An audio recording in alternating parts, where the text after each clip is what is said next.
今天我们就来聊聊城隍爷，顺便说说那些有名的城隍爷，还有他们待的地方。城隍爷这事儿可有意思了。城隍爷啊，说白了就是我们老百姓心里的地方官，专门管着一座城的平安和秩序。你想啊，古代的时候交通没现在这么方便，信息传递也慢，老百姓要是遇到啥难事儿，总得有个能管事儿的人吧。城隍爷就是大家心里的守护神。城隍爷的职责可不少啊，他得保佑城里的人平平安安、风调雨顺。要是遇到啥灾祸，比如火灾、水灾什么的，城隍爷还得帮忙化解。而且他还得管着那些不老实的人，让坏人不敢作恶。简单来说，城隍爷就是一座城的守护者，老百姓心里的靠山。城隍爷的办公地点就是城隍庙了。这城隍庙啊，可不简单，它是一座城的精神中心，老百姓有啥事儿呢，都会来这儿祈求保佑。城隍庙的规模也因城市大小而不同，大城市里的城隍庙那可是金碧辉煌、香火旺盛，小地方的城隍庙虽然规模小点儿，但也是老百姓心里的圣地。城隍庙里，城隍爷的塑像特别威严，他穿着官袍，坐在大堂上，旁边还有判官、小鬼之类的，看起来特别有气势。老百姓来这儿呢，都会诚心诚意地拜一拜，希望城隍爷能保佑自己和家人平安。别以为城隍爷都是虚的，好多地方的城隍爷都是有名有姓的历史人物。这些人物啊，要么是当地的英雄，要么是为百姓做过好事的官员。我们来聊聊几个有名的城隍爷。上海城隍庙里供奉的是秦玉伯，秦玉伯是秦观的8世孙。秦观就是那个写出两秦若是久长时，又岂在朝朝暮暮的大文豪。秦玉伯在元末明初的时候是个特别正直的人，老百姓特别信服他。他死后，上海人就把他当成了城隍爷，希望他能继续保佑上海。北京城隍庙里供奉的是杨娇山，杨娇山是明朝的忠臣，因为弹劾奸臣严嵩被陷害致死。他死后，老百姓特别怀念他，觉得他是个大英雄，就把他当成了北京的城隍爷。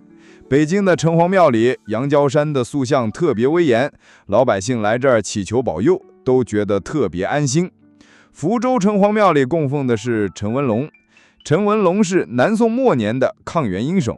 当时元军入侵，陈文龙带领福州军民奋勇抵抗，最后壮烈牺牲。福州人为了纪念他，把他当成了城隍爷，希望他能继续保佑福州。福州的城隍庙里，陈文龙的塑像特别庄严，老百姓来这儿都会被他的英雄气概所感染。苏州城隍庙里供奉的是春申君黄歇。春申君是战国时期的大人物，他不仅聪明智慧，还特别有侠义精神。他帮助楚国富强，还收留了许多贤士。苏州人特别敬佩他，觉得他是个大英雄，就把他当成了城隍爷。苏州的城隍庙里，春申君的塑像特别有派头，老百姓来这儿祈求保佑，都觉得特别踏实。城隍爷的故事呢，那可多了去了。每个地方的城隍爷都有自己的传说，这些传说呢，虽然各有不同，但都体现了老百姓对城隍爷的敬仰和信任。城隍爷的故事里，最出名的就得说是断案了。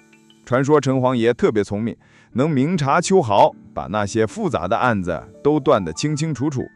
有一次，一个地方发生了盗窃案，大家都找不到凶手，结果城隍爷一出手，很快就抓到了真凶。老百姓听说后都特别佩服，觉得城隍爷真是个明镜高悬的好官。还有一次，一个商人被别人骗了钱，走投无路，他来到城隍庙，诚心诚意地祈求城隍爷保佑。结果没过多久，骗子就被抓到了，商人也拿回了自己的钱。